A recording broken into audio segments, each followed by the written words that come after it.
His name is Tim McDonald. That song called Arise, and he is from Nashville, United States of America. And I don't know, it's about 4 o'clock in the morning there or something, but he is, we got him up early and he is on the Zoom interview. Hello, Tim. How are you? Good morning. I'm doing good. How you doing? I am great, thank you very much, except for the fact that the system here on my one side is, I'm working like with 3 different mouses and mice or whatever you call it, trying to keep this all together. But anyway, that looks like a nice spot that you're in. Is that a studio? Yep, that's my studio. Very, very nice indeed. Okay, Tim, welcome to Zone Radio. I'm glad that thanks for getting up early to be with us this morning. Amazing song, man. Absolutely amazing song. Tell us about it. Thanks, man. So, I don't normally write songs like this, but I got commissioned to write a song. So I wrote it, and it just came out. And, I've always heard that saying, "This too shall pass." Yeah. So that I don't know, that phrase just kept, rolling in the back of my head. And this too shall pass, we all will rise. And I thought that would be a pretty cool, basis, kind of a foundation to write the song about. So I tried to be as universal as I can. I made a music video. I'm not sure if you've seen it or not, but it deals with, we had 2 tornadoes hit Nashville, Tennessee, really devastated the city. And so I did a lot of scenes. I got all that footage is from friends. You know what I mean? I didn't have to go out. They just sent it to me. And so it was one of those things where, I think everybody can kind of relate to, hardship, whether it's natural disaster, or if it's this pandemic that's going on. So I wanted to reach out, beyond the borders of the United States and try to reach everybody all over the world. And this is why we're talking. I had earlier this morning in Australia, in Melbourne, Australia.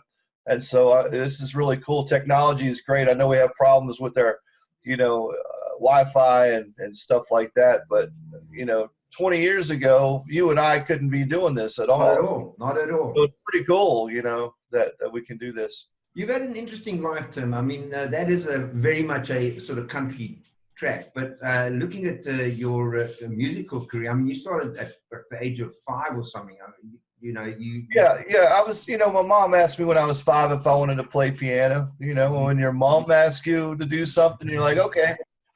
It's not like they ask. They kind of tell you in an asky kind of way, don't they? Well, it was great because she asked me, and then I had to practice every day for like 30 minutes, and I hated that. Like, Mom, I didn't realize what all it was going to entail. Everybody's outside playing ball, and you tickling the ivories, and it's Exactly. And I love to play ball. I practiced piano, and then I played soccer in college, so I had a double thing going on.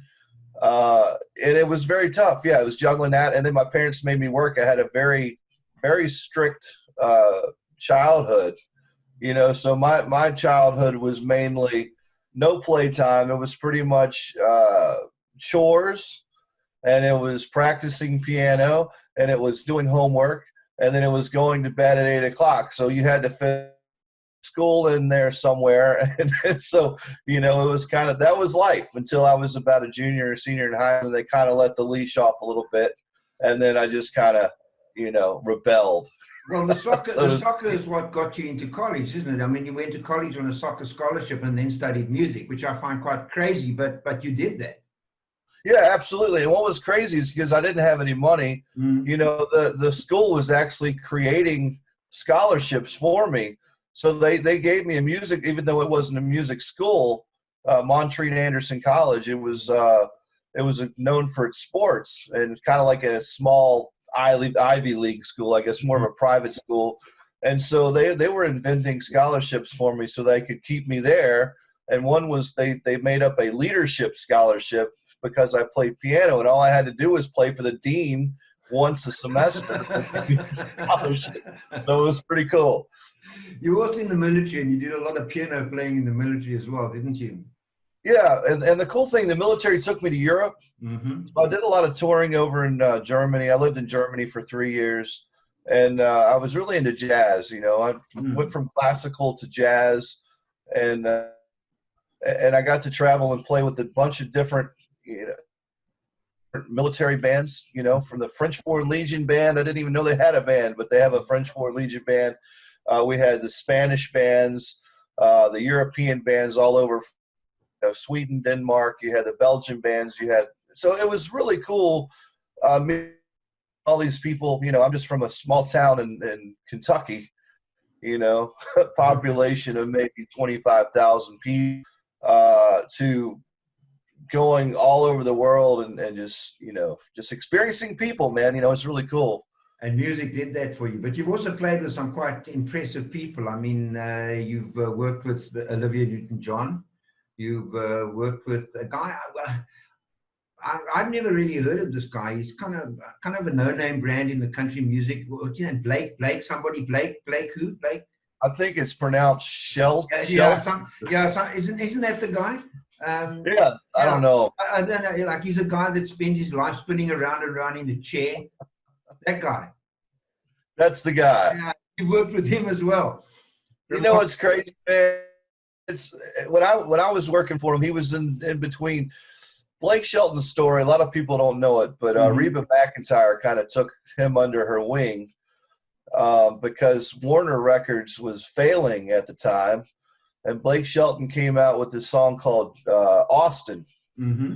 And Austin was like one of his first huge hits, and then he had Red, and then the story goes on. This is older Blake Shelton. The one that still had the mullet. Yeah, the guy still had the mullet. So when I was with him, he had just chopped the mullet off. Yeah. It was the More I Drink days. I don't know if you remember the More I Drink, the More I Drink. That was kind of the era, and so we were playing Red, and he was dating. Who was his girlfriend at the time? She's a big country star too, Miranda Lambert. Yeah. So my first his wife at one stage, wasn't it? Absolutely. Yeah, that's true. And I had to sign a waiver, so I can't tell all the gritty stories. Yeah, you can't, no. Yeah, but with my first show, we never rehearsed, you never rehearse in Nashville. It's really strange. You think all these they sent me 4 CDs of Blake Shelton CDs, and I had to learn all these songs. And my first show was in front of probably about 30,000 people in Dallas, Texas. And Miranda comes out and she sings Old Red with them and a couple other songs. I think she had Kerosene or one of her big hits at the time. And so it was pretty nerve-wracking, And then I just kind of fell into touring with him. I did about 6 months tour with Blake. And then, I'm always playing for everybody. So that was kind of my end of my tenure. It's amazing. But, I mean, Olivia Newton-John, another one. What a lady. She's the classiest person I've ever worked for, man. I got a call from that. If you'd like to hear the story real quick, I got call. Go on. I got a call on a Friday, and it says, this is John, management for Olivia Newton-John. We were wondering if you were interested in going on tour with her as a piano player. And I thought I was getting pranked because we have all these pranks. The music business, we're always playing jokes on people. And so I spent the entire weekend trying to find out. I called everybody. I emailed. I fed everybody. And I said, man, who is – because I'm the best person that would be Olivia Newton-John, you would think, right? So I waited till Monday about noon, and I called this number back, and I said, who the beep is this? And he's like, this is John Lozier. This is management for Olivia Newton-John. And I said, well, all right, then tell me this. I said, who put me in for the gig, right? And he says, well, Paul Franklin and Brent Mason and John Hobbs, who are 3 of the A-Session guys here in Nashville. And when he said that, I'm like, oh. Okay. And then I apologized to him for the explicative. And he says, well, we both started laughing because he got it. And he says, well, are you still interested? And I said, yeah, man. He says, well, it's been 4 days, man. That's like 10 years in the music business. He says, let me call around and make sure the gig's still open. So about an hour later, he called me and he says, the gig's open if you want it. And I said, man, I'd be honored. And so our first tour was in the United States. We did a Northeastern tour all over New York and Toronto, that kind of area, Northeast area, as we call New England. And I met her, at one of the places that we were playing, and she came up and she says, oh, you must be my piano player. And I'm like, I'm like, yes, ma'am, because she's like she's just she's bigger than life, you know. And so from that day, man, you know, she introduced me to her husband, and he was, you know, that was kind of a strange thing because, you know, I said, it's a pleasure to meet you, John. He's like, well, it looks like somebody's having a nice day. And so that was like my first impression of her husband and stuff. And I think she chastised him because after the first gig, you know, he was like, man, I've never heard a better band. So, you know, I thought that was going to be it. She called me back to go to Australia. We did an Australian tour with a symphony. We did 3 nights at the Opera House in Sydney there. Wonderful. Yeah, it was super cool, man. And probably one of the classiest people I've ever met. And I just was honored to be with her, you know. She's a very, very, very special lady. But another notable guitarist that you've played with is Johnny Hilland, who has an interesting story himself, doesn't he? Great guitarist. Yeah, Johnny and I, we toured for, man, we've spent probably more time together than him and his wife, Kimmy, you know, because I met him at a bar downtown. And, you know, I hadn't heard him play. I didn't know who Johnny Highland was. And so he told the guy I was playing with, he says, man, I gotta play with that guy. So we formed a duo, and we were going and doing home shows, you know, where we were just going and playing in people's front porches, back porches, in their living rooms and stuff. And then I had a band, and I'm like, hey, man, you want to play with my band? And he's like, sure. And so some of the video it's on YouTube is quite incredible. Johnny Highland is one of the best guitar players, I think, on the planet, you know, and he's a sweet human being. And so that really helped my chops, you know, because he plays a lot of Steve Vai stuff. He plays a lot of stuff that I don't, you know. And so when you surround yourself with that, you know, you become a better player. Just like I explained to people, you know, if you played tennis with Pete Sampras, you know, he's for 2 years, like, he's still going to beat you, but you're going to be an amazing tennis player, you know. So that's a point in life I think we can all do, you know, is learn from mentor, find the best in your business, follow them, and then by attrition, you're going to become a better, you know, hopefully a better person, but a better musician. And a great musician. You've produced a number of albums, and they've been across genres because you produced jazz albums, you produced country, you produced an album in just about every genre, haven't you? Yeah, and I'm working on a bluegrass album right now with Ricky Skaggs Band. And I've been writing this concept album, and it's called Highland County. It's a place I used to go deer hunting when I was a kid. And it's basically about this kid from it's coal mining area. And so the kid, you know, his dad has worked in the coal mine all his life. He's bought a big plot of land of 1,000 acres. So it's him and his mom and dad. You know, he's an only child. And this rich man keeps coming up and saying, hey, man, I want to buy your land. And the kid says, or the father says, no. Well, the man shoots his dad right in front of him. And so he sends him down the hill. And so the kid grows up and he has revenge in his heart. And so he finds the guy. He's grown up. The guy doesn't recognize him. He gets his revenge. He kills the man. And then now he's on the run. And so I can't tell you the end of the story because I'm writing all. Yeah. So this got instrumental bluegrass, you know, and then I've got, you know, lyrics. So, yeah, me, Mr. Thompson, from a lot of people know he's a drummer. We're producing a jazz record right now with him and a guy named Roy Vogt who studied with Jaco Pastorius. So it's kind of like what I call musical multi-personality disorder, where I try to go to jazz and I try to keep my jazz in the jazz side. When I go to country, I don't try to bring those jazz elements in there, maybe in the chord-wise, but not. I try to keep it separated like that song, you know. And then trying to do the bluegrass style in the traditional way of bluegrass, because piano is not a bluegrass instrument. However, the piano is the first instrument in country music. Yeah. It's country music is something that used to be kind of back in the day when I was growing up, it was kind of the poor sort of country cousin, for want of a better term, but it's become very, very mainstream now. What do you put that down to? You know, it's I don't know. You know, I think what happened with country music is, you know, back in the day when you had the classics, as most people will remember, for Johnny Cash, Waylon Jennings, you know, Willie Nelson, all those guys were considered outlaw because they were doing all this outlaw music. And then I think what country did was the MTV people moved to Nashville. They bought CMT, and I think what they did was they added the commercial aspect of it. So they put in kind of the 80s rock sound, which was very popular. I think they mixed the two together so it could reach a broader audience. So I think that's why country music is so big today. But also country music all about the lyrics, because people were used to listening to music. You listen to Bob Dylan, who's one of my biggest influences, but a lot of his lyrics, you really have to kind of take away what, Bob Dylan songs are kind of obscure sometimes, like All Along the Watchtower that Jimi Hendrix recorded. What is that song really about? I guess you can take 1,000 different things from it.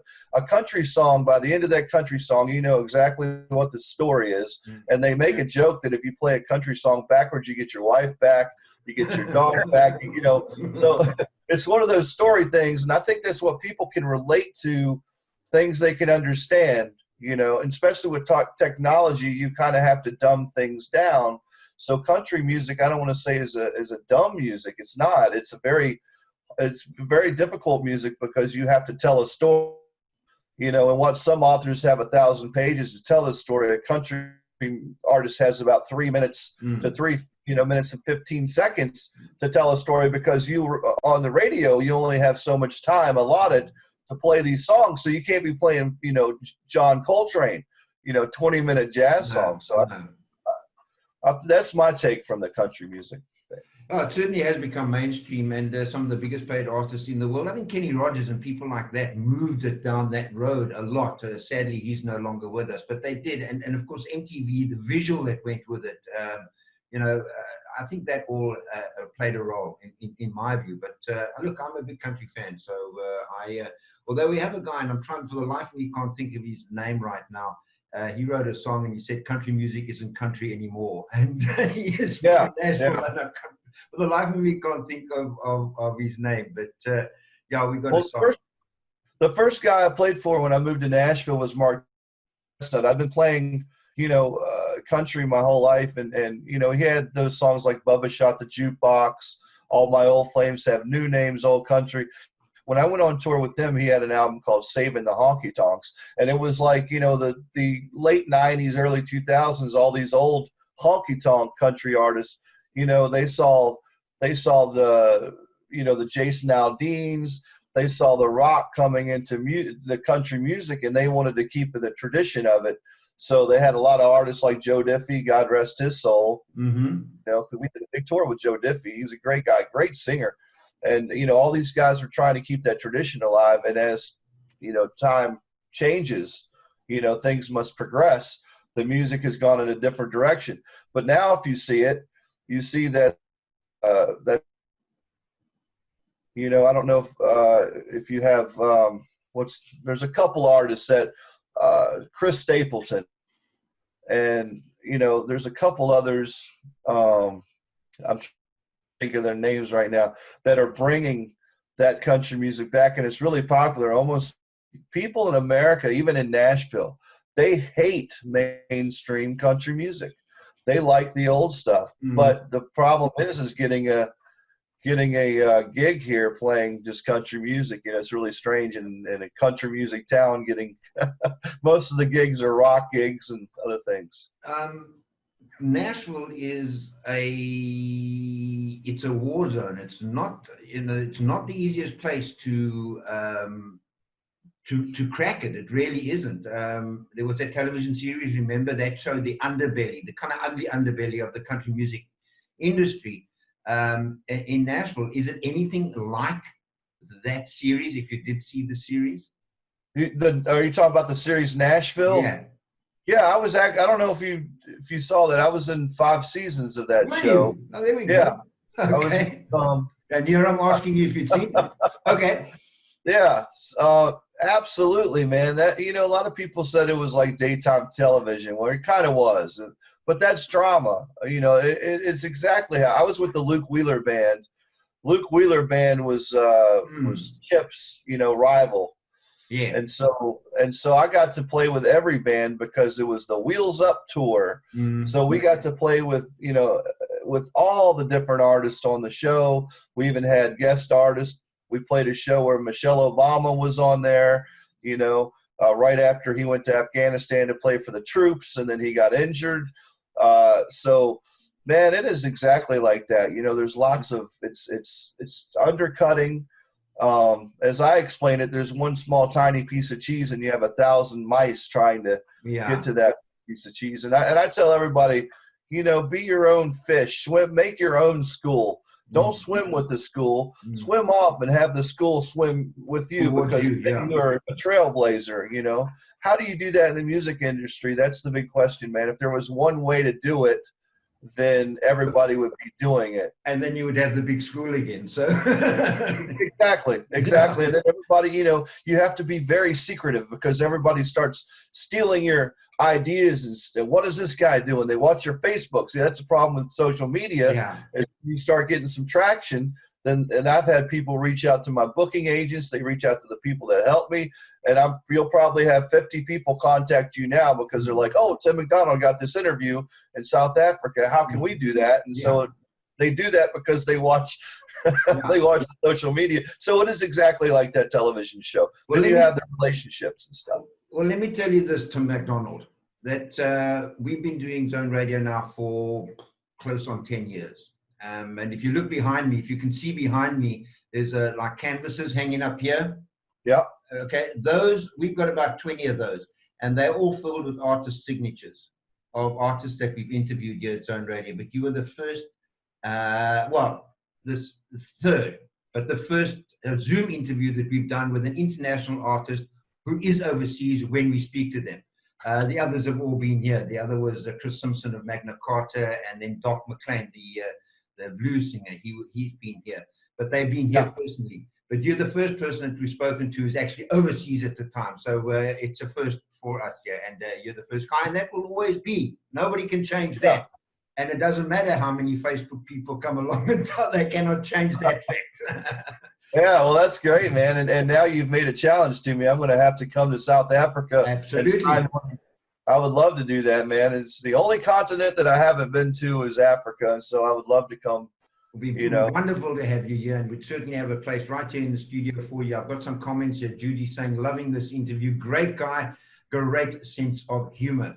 And Maureen on our WhatsApp saying, lovely Nashville boykie. Do you know what a boykie is?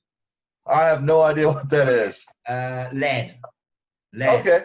It's lad, yeah. It's a South African term for a good guy. A boykie is a good guy. So there we go. Right. You're a Nashville boykie. Write that one into your next song. Is it a boykie? Boykie. B-O-Y-K-I-E. All right. You got I'll have to write a song about that. Okay. Listen, we've run out of time, Tim. We could talk for another 30 minutes and still not cover everything. Where can people follow you? Where can people get hold of you? Where can people hook up with your music? Just tell us that quickly. You there? Hello? I think we've lost Tim. Tim, are you there? Oh my word. I think we've lost Tim. It seems to have dropped the connection from Nashville. I'm terribly sorry, folks, but what a nice guy. What an absolutely amazing fellow. And what we will do is we'll post this video up onto our YouTube channel, and there'll also be a podcast for it. I'm so terribly sorry that we lost him, but it looks like the connection has dropped. But his name is Tim McDonald. Write that down, and just so that I can remind you, this is what he sounds like.